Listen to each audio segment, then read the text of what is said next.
Mahindra B6 pack 1 above. Pack 1मध्ये तुम्ही सगळ्यात पहिल्यांदा पाहू शकता का फॉग लॅम्प देत नाही आहे. तुम्हाला सेकंड टॉप मॉडेलला जायला लागेल म्हणजे पॅक 2ला. आणि अलो व्हीलची डिझाईन पाहू शकता. अलो व्हील नाही आहे, कॅप व्हील दिलेत, पण ते लांबून तुम्हाला अलो व्हील दिसतील. 19 इंची टायर साईज आहे. आतमध्ये पाहू शकता तुम्हाला बटन आहे असं नॉर्मली ते प्रेस केला डोर हँडल बाहेर येतो आणि तो आपण ओपन करू शकता. नॉर्मल काही चेंजेस आहे, पण ते क्वालिटी मटेरियलवरतीच त्यांनी कॉस्ट कटिंग केलेली आहे. पण तुम्हाला फीचर्स जे नॉर्मल पाहिजे स्टँडर्ड ते सगळे तुम्हाला मिळून जातील.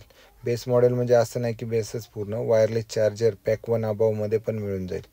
म्हणजे पॅक 1 अबावपासून तुम्हाला वायरलेस चार्जर अवेलेबल आहे फक्त 1.5 लाख रुपये जास्त दिल्यानंतर. पण स्टेअरिंग रॅप कवर नाही, लेदरिंग स्टेअरिंग नाही आहे. आणि दुसरं म्हणजे इथं थोडेसे खाली बटन माझ्या कॅमेरा ॲडजस्ट करत होतो मी, पण लक्ष नाही गेलं. पण तिथं साऊंड, सोनिक साऊंड म्हणजे रेस केल्यानंतर बॅक साईडला तुमचा साऊंड येऊ शकतो.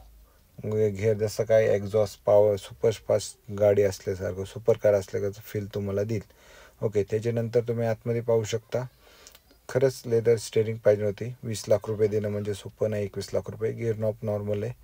फिजिकल बटन्स आहे सगळे, म्हणजे टचवाले नाहीत. खरंच याचा फायदा आहे. म्हणजे टॉप मॉडेल आहे त्याला खरंच प्रॉब्लेम येतो आहे, बाकीचे टचिंगमध्येच ऑपरेट होऊन जातात. मूनरूफ पाहू शकता, एकदम परफेक्ट असा ओपन होतं आहे. पुढला एसीचा वेंट एकदम क्लिअर करा. इथं क्लो बॉक्समध्ये आतमध्ये पाहू शकतो आपण किती स्टोरेज दिला आहे. तर स्टोरेज नॉर्मल टीन वगैरे एवढं बसेल, पण एवढं छोटंसं टीनमध्ये कवर नाही होणार. ओके, कूलिंग एरिया कमी राहील. त्याच्यानंतर तुम्ही पाहू शकता साईडने क्लब बॉक्सचा इथे बटन आहे, पण ते दाखवतो मी तुम्हाला. पण आधी मूनरूफ बघा, पूर्ण ओपन होतं आहे. पण ही ग्लास फिक्स आहे. फिक्स ग्लास असल्यामुळं ते कॉस्ट कटिंग बरोबर झालं. टॉप मॉडेलला पण तसंच दिलेलं आहे, पण त्याचा उपयोग पण नाही थोडा. ठीक आहे, चला. Club box okay. आणि पाहता तर स्टेअरिंग फक्त लेदरिंग पाहिजे होती, तेवढंच कंपनीने लॉस झाला. एकदम क्वालिटी स्मूथमध्ये हे करू शकतो स्क्रीन. थोडी डार्क लाईटचं ब्राईटनेस कमी आहे. ठीक आहे.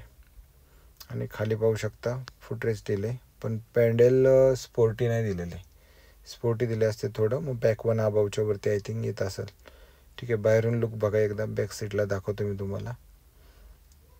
काहीच म्हणजे असा मेजर चेंजेस नाही. स्पोर्टी लुक आणि 500 किलोमीटरची रेंज, 59 किलोवॅट. ओके, आता हे माझ्या 5'10" हाईट आहे माझी, तर माझ्या हाईटनुसार एकदम परफेक्ट आहे. पण मागे चिल्ड्रन आणि पुढे म्हणजे मोठे एक फॅमिली नॉर्मल कार ही होऊ शकते. म्हणजे लॉंग रूटला तुम्ही यूज करू शकता 4 जणांसाठी, एकदम परफेक्ट. पण व्ह्यू एकदम परफेक्ट येतो. लाईट्स बटन पण परफेक्ट आहे. आणि व्ह्यू आणि फॅमिली यूजसाठी खरंच खूप छान आहे. पण ते नॉर्मल 4 पर्सनची फॅमिली असेल तर.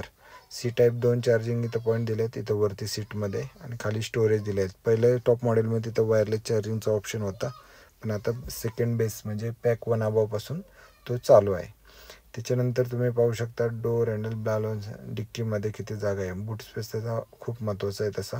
फॅमिली लगेज वगैरे तुम्ही घेऊ शकता. बॅक साईडने एकदम ग्लोसी, जसं ग्लोसी टॉप मॉडेलमध्ये येतं तसंच ग्लोसी तुम्हाला सगळ्याच मॉडेलमध्ये मिळून जाईल. पण ह्या फ्युचरिस्टिक कार आहे, जो मिळून जातील तुम्हाला.